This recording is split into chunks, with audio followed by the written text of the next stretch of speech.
4 candidats, Friedrich Merz, Alice Weidel, Robert Habeck et Olaf Scholz. Lequel d'entre eux deviendra le prochain chancelier allemand? Et surtout, la question clé, comment cette élection affecte-t-elle l'Europe? Tout dépendra finalement de qui, parmi ces 4 candidats, remportera l'élection.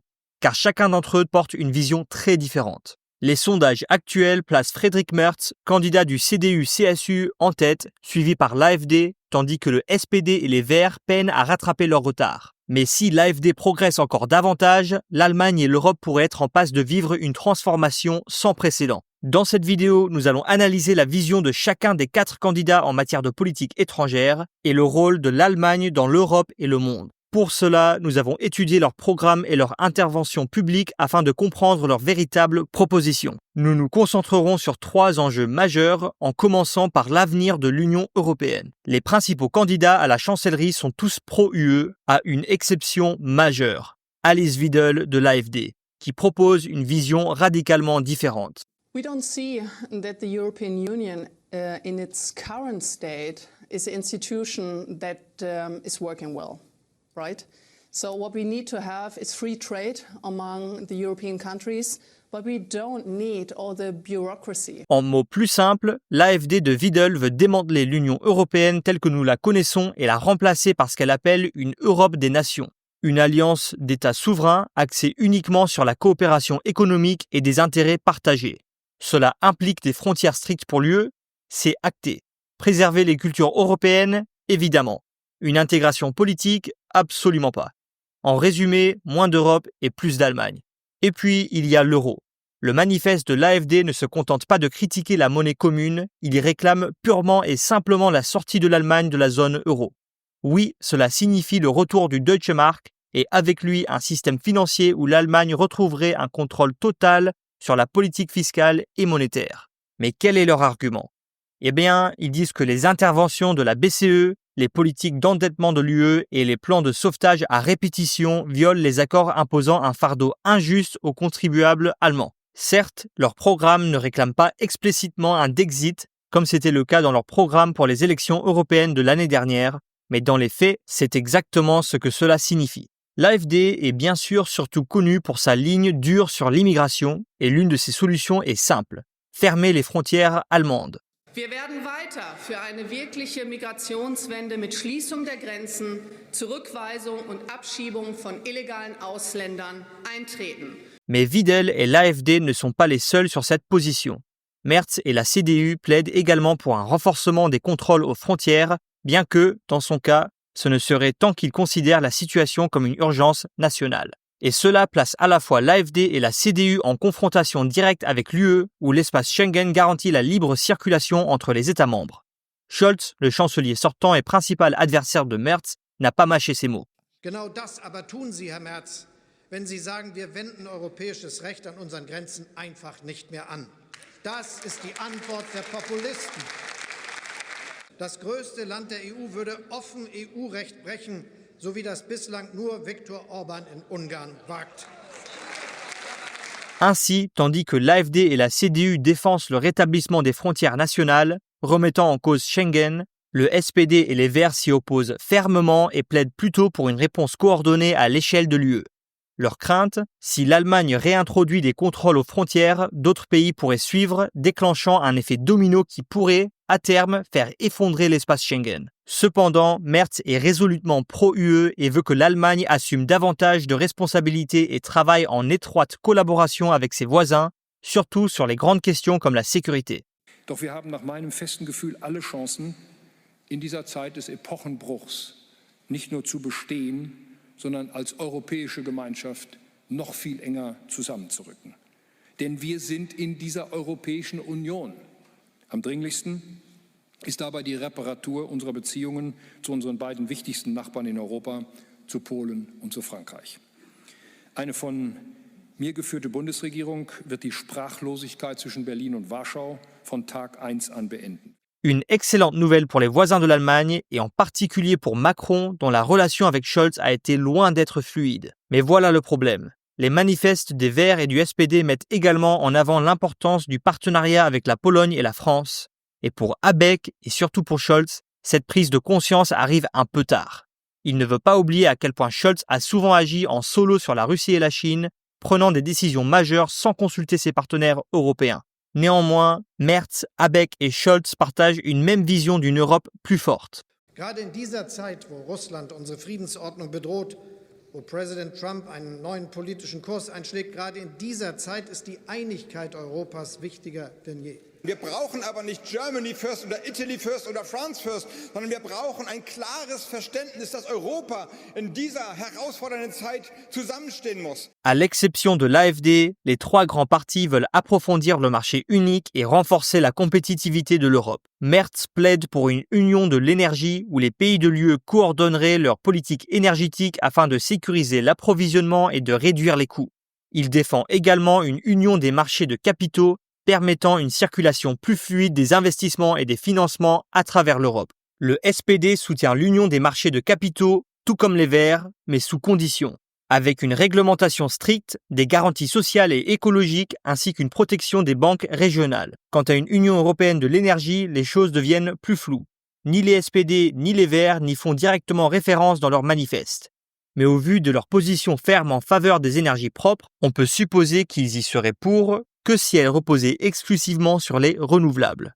Merz imagine également une Europe plus efficace en réduisant la bureaucratie et la législation inutiles. Mais bon, l'AfD, les Verts et le SPD affirment tous vouloir la même chose, mais la CDU et l'AfD vont bien plus loin. Par exemple, la CDU propose une règle un entrée, deux sorties pour les réglementations afin de réduire la paperasse administrative. La CDU et l'AfD veulent aussi supprimer la directive européenne sur la chaîne d'approvisionnement qu'ils jugent trop contraignante pour les entreprises. Quant au Green Deal et au pacte sur la migration, l'AfD ne se contente pas d'être critique, elle les rejette purement et simplement. De manière plutôt intéressante, la CDU de Merz, le SPD de Scholz et les Verts de Habeck appellent tous à une réforme de l'UE, bien que, pour être honnête, l'AfD propose également des réformes, mais dans la direction opposée, visant à démanteler complètement l'UE. Merz souhaite réformer le processus décisionnel de l'UE, mais en gardant la majorité des pouvoirs entre les mains des pays individuels, sauf s'il y a un avantage clair à agir au niveau de l'UE. Cela semble plutôt raisonnable, mais où est-ce que l'UE gagnerait-elle du pouvoir et où le perdrait-elle? Son manifeste ne précise pas. Un peu flou pour être honnête. Le SPD et les Verts, en revanche, sont beaucoup plus clairs. Ils veulent des changements profonds dans les traités européens, y compris la suppression du droit de veto sur la politique étrangère et la transmission du pouvoir législatif au Parlement européen, un changement majeur dans le fonctionnement de l'UE. Cela dit, en ce qui concerne le SPD, nous n'avons pas trouvé de clip récent de Scholz en train de parler de cela lui-même. Alors, on peut se demander, la volonté politique est-elle vraiment là? Et qu'en est-il des Verts? Eh bien, ils vont encore plus loin. I am seeing myself as a German politician for Europe. So I deeply believe that Germany's role is to bring Europe together, let Europe speak with one voice, let our problems and ideas be solved via Europe. En résumé, selon leur manifeste, l'objectif ultime des Verts est de créer une république fédérale européenne avec une constitution commune, transformant essentiellement l'UE en une entité politique pleinement constituée, notamment sur des domaines clés comme la politique étrangère. Germany's role is to help Europe to unite, and that means a special form of helping. Nobody wants us to be the master of Europe and say basta and say we know everything better, you have just to listen. Our role is always to be on the side of creating a majority, to help, making the next step possible. Ainsi, en matière de réforme et d'intégration de l'UE, les Verts préconisent les changements les plus ambitieux, suivis par le SPD. En revanche, le manifeste de la CDU manque des propositions substantielles dans ce domaine. Et puis, il y a l'élargissement de l'UE. Les Balkans occidentaux, l'Ukraine, la Moldavie, la Géorgie et la Tunisie attendent tous leur tour. Et pas de surprise ici, l'AfD est fermement contre l'élargissement. Mais les Verts, le SPD et la CDU soutiennent tous l'adhésion des Balkans occidentaux, de la Moldavie et de l'Ukraine, tant qu'ils respectent les critères. Seuls les Verts mentionnent explicitement la Géorgie, ce qui est un peu décevant au vu des énormes manifestations pro-européennes qui se déroulent là-bas. Les Verts et la CDU soutiennent également une relation plus forte avec la Turquie. Mais en ce qui concerne l'adhésion à l'UE, Merz propose une idée intéressante pour faire avancer les choses. Ich finde, und ich habe darüber auch mit Macron gesprochen, wir müssen uns etwas einfallen lassen, dass wir diese scharfe Unterscheidung zwischen ganz draußen oder ganz drin überwinden und etwas schaffen, was sozusagen den Weg hin zur Vollmitgliedschaft eröffnet, Möglichkeiten verschafft, teilzunehmen, etwa an Teilen des europäischen Binnenmarkts. Ich sage mal so ein Beispiel wie die Schweiz jetzt mit Schengen, aber das sollte auch für andere Länder gelten. Ich sage mal nicht nur die Westbalkanstaaten, Großbritannien. Ich habe den Eindruck, auch aus meinen Gesprächen mit Keir Starmer, dass die Briten sehr daran interessiert sind, wieder Schritt für Schritt mit der Europäischen Union zusammenzuarbeiten. Und ich nenne mal ein Land, das vielleicht in den strategischen Fokus mindestens genauso gehört wie die genannten, das ist die Türkei. Auch für die Türkei, die Mitgliedschaft der Türkei in der Europäischen Union stellt sich aus meiner Sicht für längere Zeit nicht.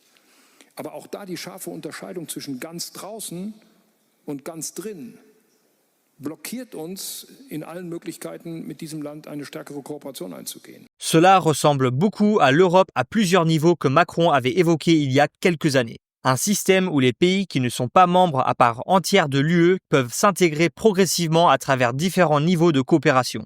Ok, nous avons terminé notre analyse sur l'avenir de l'UE. Passons maintenant au prochain grand sujet, la sécurité et la défense européenne. Le gros morceau. All the Europeans understood that it's necessary that we develop our defense industry. We need better scales, we need a reduced number of successful weapon systems, and this is the basis for all what we are looking for. In my opinion, that the Europeans should put their act together, doing more within the NATO.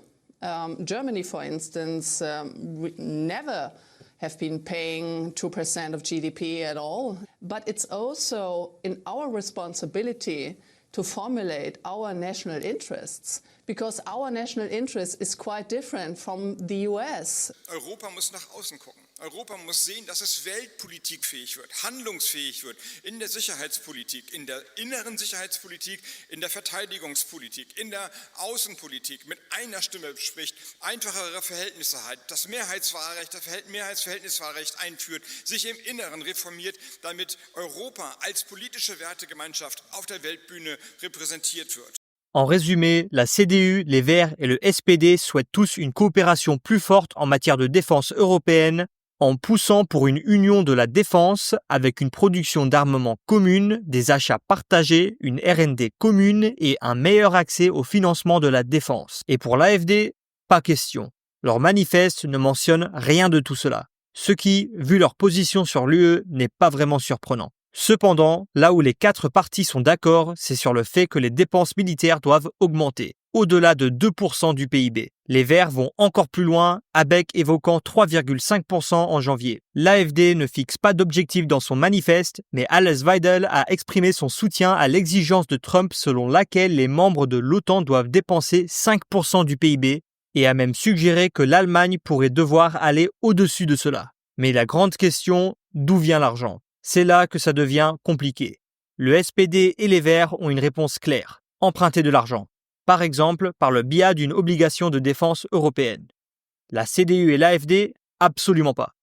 Und bevor wir uns nicht der Vereinfachung, der Standardisierung und der Skalierung widmen, halte ich neue, mitgliedschaftlich finanzierte Fonds oder gar gemeinschaftliche Schulden für nicht zielführend. La CDU promet des réductions d'impôts significatives tout en augmentant les dépenses militaires, tout cela sans contracter de nouvelles dettes nationales ou européennes. Mais comment comptent-ils financer leur armée ? Leur réponse, la croissance économique, des réductions de dépenses et la simplification bureaucratique. Cependant, les analystes restent sceptiques. Ces mesures seront-elles réellement suffisantes pour financer leur ambition plan de défense ? Il y a des questions stratégiques plus larges qui divisent aussi les partis. La CDU déclare explicitement dans son manifeste que l'UE doit envisager une dissuasion nucléaire partagée, un changement majeur dans la politique de défense européenne. Pendant ce temps, le SPD et les Verts se concentrent sur un autre sujet. Leur manifeste appelle à l'intégration progressive des unités nationales dans les structures multinationales. Mais que signifie cela ? Cela suggère une fusion plus profonde des forces armées européennes où les unités nationales s'entraînent ensemble, opérant sous un commandement commun et contribuent aux efforts de défense collective de l'UE et de l'OTAN. Est-ce une armée européenne, vous demandez ? Eh bien, leurs manifestes sont encore assez vagues à ce sujet. Et maintenant, le dernier et troisième sujet, l'Ukraine, où Scholz a clairement exprimé sa position. Deutschland ist Ihr größter Unterstützer in Europa. Das muss so bleiben. Und das wird so bleiben, solange die Ukraine unsere Unterstützung braucht. Dafür stehe ich und dafür steht die Deutsche Sozialdemokratische Partei. Petite vérification vrai ou faux, non. Scholz, l'Allemagne n'est pas le plus grand soutien en Europe, encore moins si on compte le soutien en pourcentage du PIB. Et puisque l'Allemagne est le plus grand pays de l'Europe, c'est vraiment ce qu'il faut regarder. Chapeau à l'Estonie et au Danemark. Néanmoins, en ce qui concerne l'aide militaire, humanitaire, financière et diplomatique, ainsi que les sanctions contre la Russie, les Verts, la CDU et le SPD sont tous d'accord. Le soutien à l'Ukraine doit continuer. L'AfD, pas vraiment. À l'exception peut-être de la diplomatie, ils veulent arrêter tout soutien à l'Ukraine et lever les sanctions contre la Russie. De plus, ils militent pour réactiver les approvisionnements de gaz russe via le Nord Stream, une décision qui inverserait complètement la stratégie énergétique actuelle de l'Allemagne. Quant à Scholz, il se positionne comme le chancelier de paix. Son approche, soutenir l'Ukraine, mais prudemment, en évitant l'escalade. Cela signifie pas de missiles Taurus, et récemment, il a bloqué 3 milliards d'euros d'aide. Ses détracteurs affirment que Scholz a en réalité nui à l'Ukraine, puisque le soutien allemand est souvent arrivé trop tard, juste avant que l'Ukraine soit au bord de l'effondrement. Souvenez-vous des livraisons embarrassantes de casques ou des mois de débats sur l'envoi des tanks. Merz est évidemment d'accord et a été l'un des plus grands critiques de Scholz concernant l'Ukraine. Tandis que Scholz dit que l'Ukraine ne peut pas perdre, Merz va plus loin.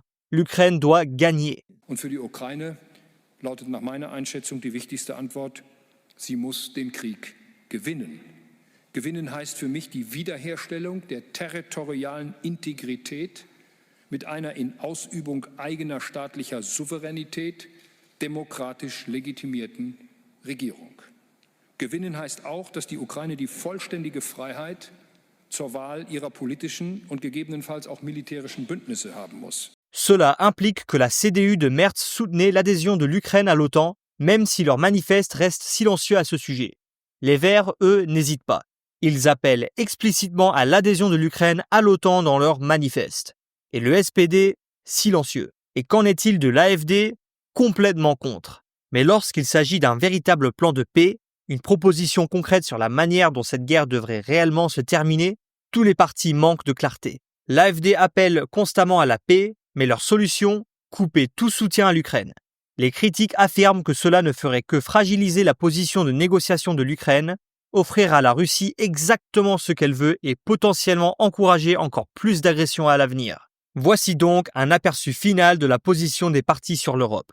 D'abord, l'avenir de l'UE, puis la sécurité européenne et enfin le soutien à l'Ukraine.